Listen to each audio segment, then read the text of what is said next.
দীর্ঘদিনের গ্যাস সংকটে চরম ভোগান্তিতে সিএনজি চালকরা। কোথাও পাম্প বন্ধ, কোথাও গ্যাসের চাপ এতটাই কম যে ঘন্টার পর ঘন্টা অপেক্ষা করেও মিলছে না কাঙ্ক্ষিত গ্যাস। এতে একদিকে যেমন চালকদের আয় কমেছে, অন্যদিকে যাত্রীদের গুনতে হচ্ছে বাড়তি ভাড়া। বিস্তারিত রেজাই রাব্বির প্রতিবেদনে। বেশ কয়েকদিন হলো দেখা মেলে রাজধানীর সড়ক জুড়ে সিএনজি ও প্রাইভেট গাড়ির দীর্ঘ সারি। কারণ চরম গ্যাস সংকট। দিন যতই যাচ্ছে ততই তীব্র আকার ধারণ করছে চলমান পরিস্থিতি। নগরীর অধিকাংশ সিএনজি স্টেশনে গ্যাসের চাপ কম থাকলেও কোথাও আবার পুরোপুরি বন্ধ সরবরাহ।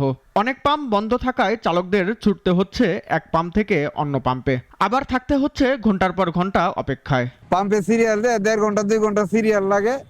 গ্যাস ঢুকে 50 টাকা 40 টাকা। রাত্রে একবার আইসা 8:30 লাগাইছি, ভোর 3:50 গ্যাস নিছি। 10টার সময় সিরিয়াল দিছি, এখনো গ্যাস পাইনি।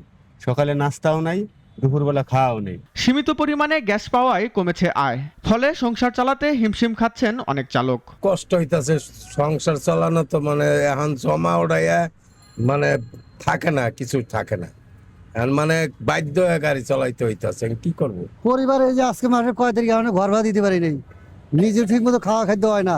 মালিকের জমা তো 50 টাকা কম নাই। কালকে বাসাতে ফোলাইনের লেগে একটা কিছু কিনে বাজার তো দিয়েই দেয়। শুধু চালকরাই নন, গ্যাস সংকটে প্রভাব পড়েছে যাত্রীদের ওপরও। অফিসে যাব, সিএনজির জন্য দাঁড়ায় আছি, কিন্তু সিএনজি পাচ্ছি না। তারা ভাড়া অনেক বেশি যাচ্ছে। রাস্তায় অনেকক্ষণ সিএনজি তে দাঁড়িয়ে আছি, কিন্তু সিএনজি পাচ্ছি না। সম্ভবত আজকে সিএনজি কিছুটা কম রাস্তায়। আগে যে ভাড়া ছিল 120 টাকা 30 টাকা, সেই ভাড়া এখন 180 টাকা বা 200 টাকাও যেতে যাচ্ছে না। আমরা চাচ্ছি যে ভাড়াটা নিয়ন্ত্রণে আসুক। জনগণের জন্য খুবই দুর্ভোগ হয়ে যাচ্ছে। সাপোজ আমরা স্টুডেন্ট, আমাদের জন্য এই ভাড়াটা অনেক কষ্ট হয়ে যাচ্ছে। চালক ও যাত্রী দুই পক্ষই এখন প্রশ্ন তুলছেন, এই ভোগান্তির শেষ কোথায়। রেজাই রাব্বি, নাগরিক, ঢাকা।